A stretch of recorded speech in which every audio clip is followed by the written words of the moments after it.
It is time. Shark's in order. Our shark. There's a Sharknado coming. Dragon sharks?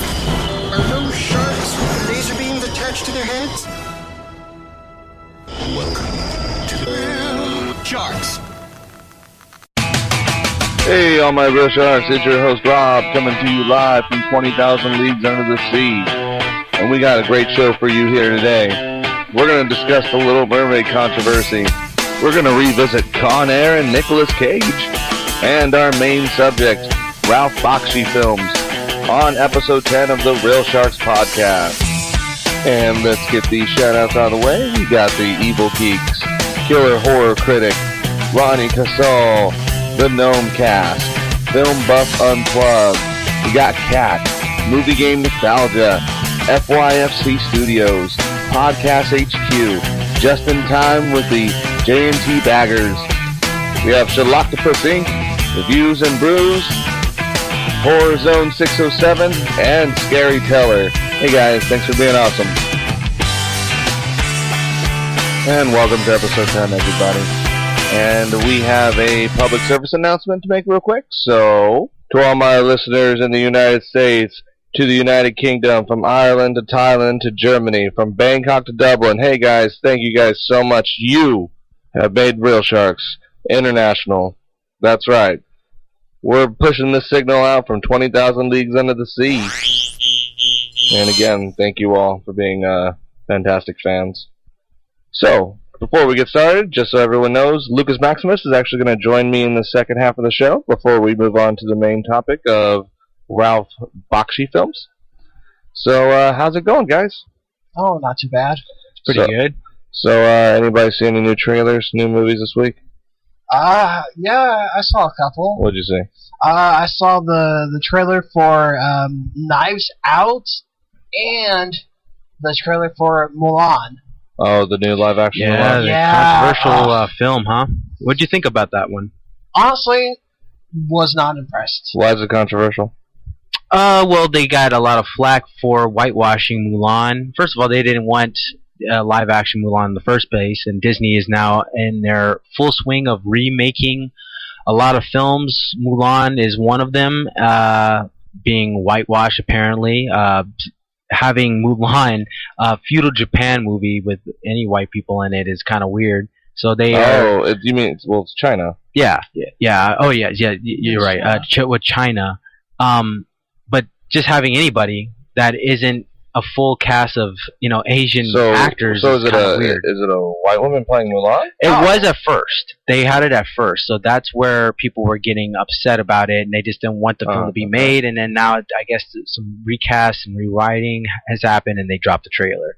So there's just been mixed reviews about people not even wanting to go see it, just based off that fact. Anyways, that they that's weird. Didn't start off like that. Everyone's upset about Ariel, being black. But being black. Yeah. And then they can't cast an Asian woman to play Mulan. That's odd. Yeah. So it's weird that they're going through some changes here. Yeah. Well, when I saw the trailer, man, it looked more like a martial arts movie than like a Disney movie of how Mulan actually was. And there was some speculation too that they're not going to have Mushu in it. That's actually going to be a phoenix instead. Like the bird? Yeah, the bird. Yeah. Okay. Not a dragon. Why? I have no idea. It's what the film directors and the director going with. I mean, I honestly, if they use a phoenix, then it's going to be another reason why I don't watch it. You're done? No, I wouldn't say that. You're done? You're just like, screw this movie, I'm done? And not I won't let them force me to put my ass in the seat, Yeah. Even though they got me in the theater no in the Eddie first Murphy. place. Yeah. No Mushu, no Eddie Murphy. Not going to see it. No, I don't know. No Billy, okay. Okay. I've been having an interesting week. I've been on a binge watch, but not just any binge. I've been on a Nickolas Cage binge, let me tell you, man. That's a very interesting binge. Yeah, it's been pretty, it's been interesting. Like, some of them are good, some of them are, yeah. Which ones are the good ones? They're real stinky, let me tell you. I don't know why. We know the stinky ones. Which ones are the good ones? Actually, I've been trying to revisit. I've just been kind of going around and revisiting some movies, rewatching them, whatever you want to call it. Like, the first one I did was Kazam. I was like, maybe maybe Kazam has aged well. Maybe at first, when it first came out, people were a little too hard on it. But then I rewatched it, and I was like, no, this is absolute garbage. Oh, yeah! From start to finish. Wow. We genies! Really? It was bad to you? It's that bad. I mean, Shaq's acting is just atrocious. Yeah, I mean, so it's terrible. bad. But anyway, back to Nickolas Cage. Yeah, no, it all started with Con Air, man. Oh. I'm interested to see what do you think about I that actually one. forgot how much I liked that movie, but not in the way of like a critic though. In the way of just like it's like a veg out kind of movie. You can just veg out and just watch it. It has some good stars in it. It has Dave Chappelle, Nickolas Cage, of course, John Malkovich, Bing Rames. Yeah. I mean, it has some really good good actors in the film, or who would later become. I mean, everyone's good except Nickolas Cage. And he's the lead. And his accent is just so atrocious. Why couldn't you put the bunny back in the box? It's like, oh God, really? I don't even know Really? who's worse, his or Keanu Reeves' Dracula impression. Oh, whatever. And Dracula's British Oh, impression. Come on. But yeah, no, it was it's pretty bad, man. I mean, okay, so the whole Con Air as a whole is really interesting. So the beginning part it's good. I mean, for what it is, it's good. And Steve Buscemi's also, his role in it too is awesome. So it's good in the beginning, and then all of a sudden it just kind of the script, I don't know whether they like didn't know where to go from there. They're like, crap, what do we do now? Once they take the plane, because once they got back up in the air, it was like, well, now we're going to go to this airfield, and the whole thing kind of just suddenly stops. Like, okay, fine, we're getting into Act 2, where I guess they're going to get betrayed by the guy who was supposed to, like, help them out, yada yada. Then the whole John Cusack and Nicolas Cage part at the end is what really kind of destroys that movie for me, is when they're crash landing on the strip, and then Cyrus the Virus gets away, and then all of a sudden John Cusack jumps on the motorcycle and Nicolas Cage jumps on the motorcycle, even though he has no reason to go after him anymore. And he's like, they look at each other like, let's do this, bro! And they go on this, like, epic chase scene to apprehend Cyrus the Virus. And let me tell you, Turned into a buddy cop. it was, and don't forget the Swamp Thing in the Right. movie. It was ridiculous. Yeah. And then I watched The Sorcerer's Apprentice, and now that movie, I thought, I'm actually, it's growing on me. Maybe that's just because I have a little bit of a love for Jay Baruchel, a little bit. That's the only reason why. But beyond that, I think the effects are kind of cheesy. I think the whole thing is really kind of cheesy. I mean, there's literally a scene where there's two grown men throwing fireballs at each other and ducking behind couches and stuff, and I was like, wow, okay. I guess a fireball can't go, past the premise of this couch. I guess the couch must be magical too. And then they spend it's weird because it's a movie of okay, at first they humiliate this kid when he's in school, to the point of where he spills water on his pants and all the kids are like, oh, he peed himself. Then it jumps 10 years later, and I was like, wow, okay. I always thought the saying was to catch him young when you wanted an apprentice. Not to catch them when they're almost 18 or 30 here, because whatever age Jay Baruchel was supposed to be trying to play here, but it was, it's kind of a bad movie. In fact, I'll just say it, no, Sorcerer's Apprentice it's ghetto. Wow. I mean, Interesting. even Alfred Molina couldn't even save that movie. It's a movie I want to like, but so far I'm just oh God, it's just so on the nose. You didn't help my chances of watching that. You thought I was going to come out here and be just change your mind and be Yeah. man, The Sorcerer's Apprentice is like a diamond in the rough, man. Let me tell you, no, wrong. Isn't that cute? But it's wrong! It's weird that you were talking about movies that you saw from the past. I started looking at some of the older films that I thought were, they are great, just to see how great they are. And I watched The Page Master recently. Oh God, I love that movie. And that movie I love that holds movie. up from beginning to end. Just the trials of what it was like to just be a teenager. Okay, let's be You know what honest, I mean? though, but a it's scary it's one a too. terrible film. It is terrible. Yeah. It is absolutely. The pace of it is bad. Mhm. It has a serious pace issue. Yeah.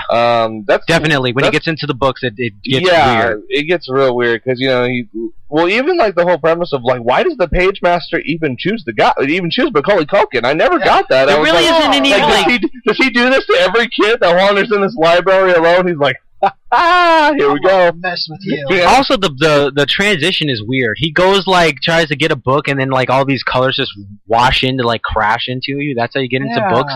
But you know, again, with the pacing issues aside, No, sir, I didn't like it. the pacing issues aside, was fantastic. It was about a boy coming into getting out of being a boy into a young man. It was great. I love the premise of it. It was a cool movie to watch. You can definitely watch it now. Be satisfied. Like I said, just for me, it was just long in the short places, short in the long places. It should be from both the future and the past. Something a child would do to a doll. That's how I thought the movie should have been.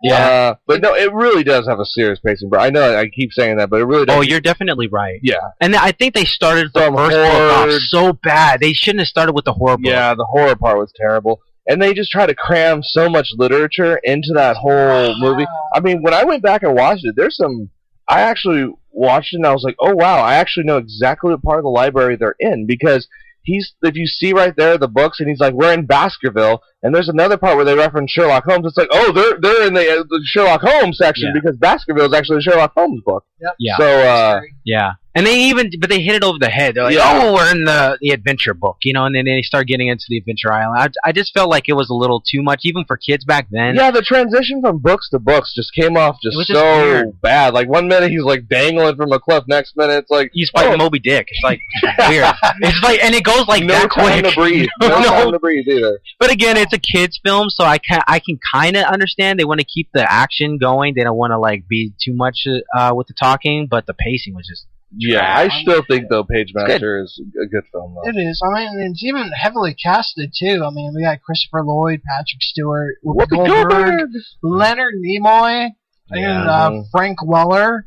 I honestly did not know Frank Weller did the voice of horror. Yeah. Yeah. He did a good horror. Oh, good. He did. I don't think that's a film that could be remade, though. I think it could. It's definitely Really? not aged well either, though. I don't think because books don't translate well to the modern society for people to understand it. I agree with Steve on people this. don't read. Yeah, that is true. They would just be like, books? Well, that book was supposed to make people more excited to go back to your about library, reading. Yeah. But I still enjoy the Page Master. Page Master. Jim, go watch it. All right, everybody. We're going to actually take our first break. Lucas Maximus is going to join me on the next segment. And then we're going to move into our final topic of the show, which is Ralph Bakshi films. Hey everybody, before we move on, we gotta tell you about our sponsor, Anchor. Anchor is the easiest way to make a podcast. Anchor gives you everything you need in one place for free, which is why you can use it right from your phone or computer. Creation tools allow you to record and edit your podcast so it sounds great and authentic.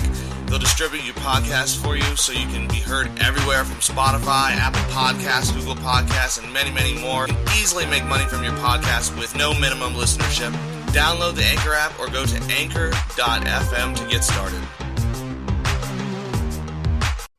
And welcome back on My Real Sharks. I am joined with our other co-host, Lucas Maximus out in Cali.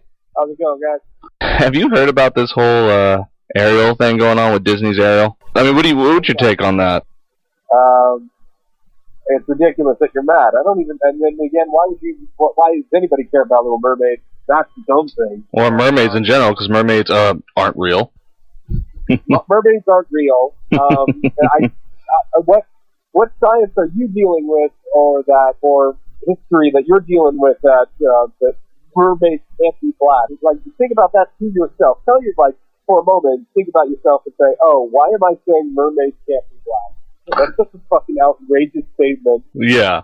That you should be making. Well, I don't think anybody should know. Here's my take on it. I actually think they should make the Little Mermaid black, but they should keep Triton white. And here's why I say that. Because I don't know if you guys ever remember the Little Mermaid movie, but Triton's daughters were redheads, brunettes, blondes.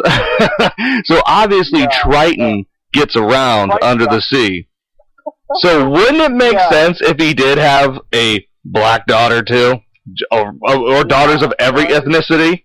Basically, yeah. I know that there was like a straight-to-DVD